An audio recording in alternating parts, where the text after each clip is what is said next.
So you've joined the Australian Army Cadets.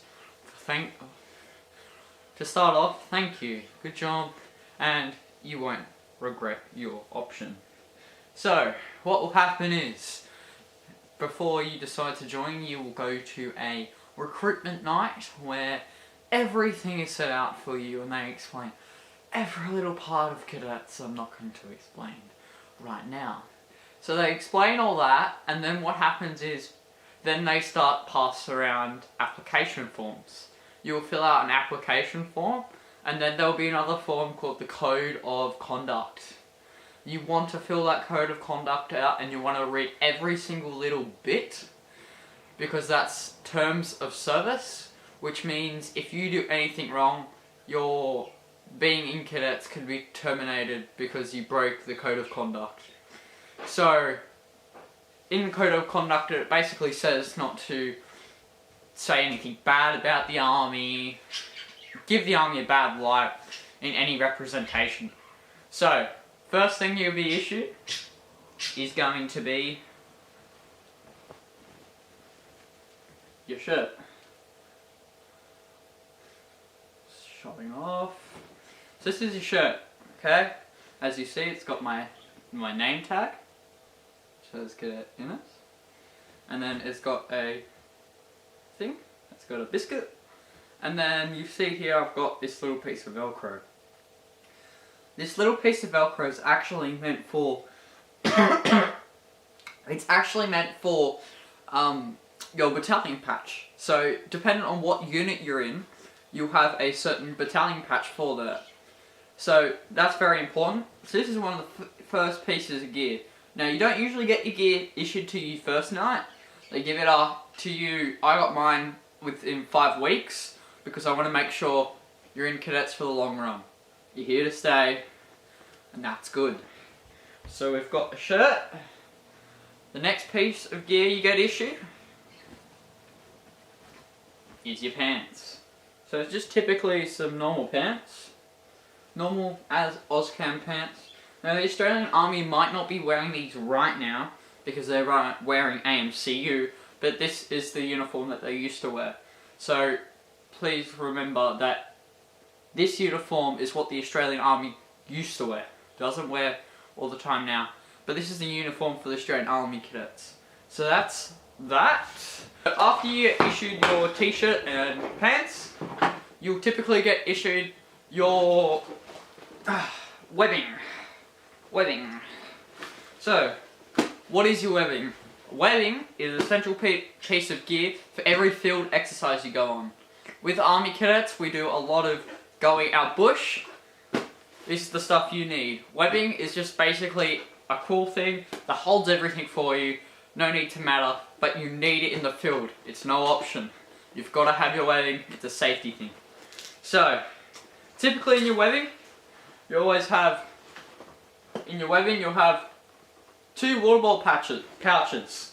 These water bottles look like they're old military canteens. But what they'll do is you've got to have 2 full water bottles on you all times, no matter what. Your NCOs will go off at you for this, but 2 full water bottles. It may be annoying after a long biv, but it will save your life. Water is essential out bush. We don't have much. Need to ration it. Okay, so after you go through your water bottle pouches, typically you'll have, just give me a second, you'll have a Hexamine stove. What is a Hexamine stove? A Hexamine stove, it's a little fancy piece of metal that goes in your canteen pouch, right? So, this will go in your canteen pouch. What is this for? So what happens is you fold this out, you stick these little prongs in the ground, and you have a fire using the matches that you get in your ration packs, and you'll put a fire underneath this, and you'll see some flames come off the top, and then typically, next thing that I'll get out, that you'll cook on top of your kidney cup. What is a kidney cup? A kidney cup is an important piece of kit that you need. A kidney cup cup, metal, fill it with water, put noodles, put anything in there, and you cook your food inside the kidney cup. Why do I need a kidney cup? Because it's your life for cadets. If you don't have a kidney cup with you on a biv, you will not be happy. Kidney cups are essential for survival in cadets. One more thing I almost forgot was that we have 2 minimi pouches and 2, or in my case 1 or 2, meant to be 2 style pouches. What are these pouches for? It's up to you. You have your own personal gear, but what I recommend is that in one of them you have a first aid kit, a little personal first aid kit, and the other one, baby wipes, and the minimites. But in minimi pouches you can fit quite lots, so the rest is up to personal preference. And style pouch, typically a multi-tool and sunscreen.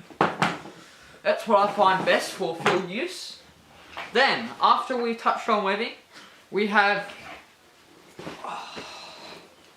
your cupboard, as I like to call it. This is a massive, old, not being used by the military backpack. Now, the cool thing about these ones, if you're getting issued and you have some sort of a choice, go for these over the regular Ozcam ones, but you probably don't have a choice. What they have is they have a metal backplate in it, so it's good for your back. So what I usually do is you fill the sides up completely, fill the backpack up from like heavy stuff at the back, on the bottom of your back, closest, and the lighter stuff on top. The whole thing opens up in the middle. So I'll have a show you guys. So what happens is, you've got all that space in there.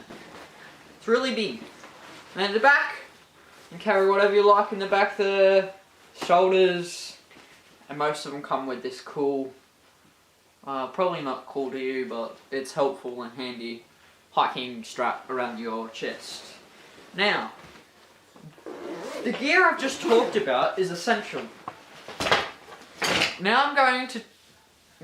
So that stuff is what we call patrol order gear, which means when you're on biv, you're in patrol order. Patrol order also includes a hat that I don't have on me in the moment, but in cadets you always need to wear a hat. Doesn't matter who you are or what you're doing. You get issued a hat, you wear a hat. You see? You see what I mean? So, you've got all that. Typically, that's everything you need for a biv that you are supplied with. What you don't get supplied with is basic toiletries, sleeping bag, and a sleeping mat. Now typically, you'll also get supplied with a hoochie, which virtually is a very thick tarp that you can sleep under. I don't have one on me right now, but you have to sleep with a hoochie at least once. Typically, it's on your first biv in recruits, because you don't know anything better. But some people like to sleep in a tent. Now, I don't disclose the rules about sleeping in tents. Typically the unit does, and the battalion does. It's not us. Tents are tents. I don't know what to recommend about tents, because sometimes you won't always need tents. Okay guys, so that's been a complete... we've got our... Okay guys, I'm back. What I've got here is you got your boots that you're supplied with. So, what I have here is RGs. You also come across terrors, which have really finer laces. And you also come across black boots. Sorry recruits, most of you are gonna get black boots.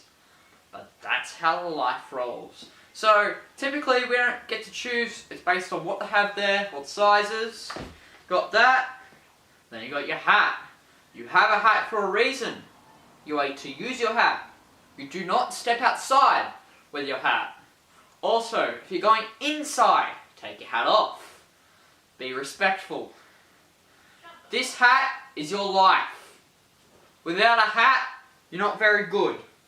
And then, as I showed before, you get some socks. So, guys, that's everything you're issued with. I will do a video going over everything that I have bought, or I'm planning to buy, to make your life more comfortable at Cadets. Because there's certain things that people buy that makes life easier and see you as a higher status person in Cadets. So that's about it for this video, and guys, and I'll see you next time.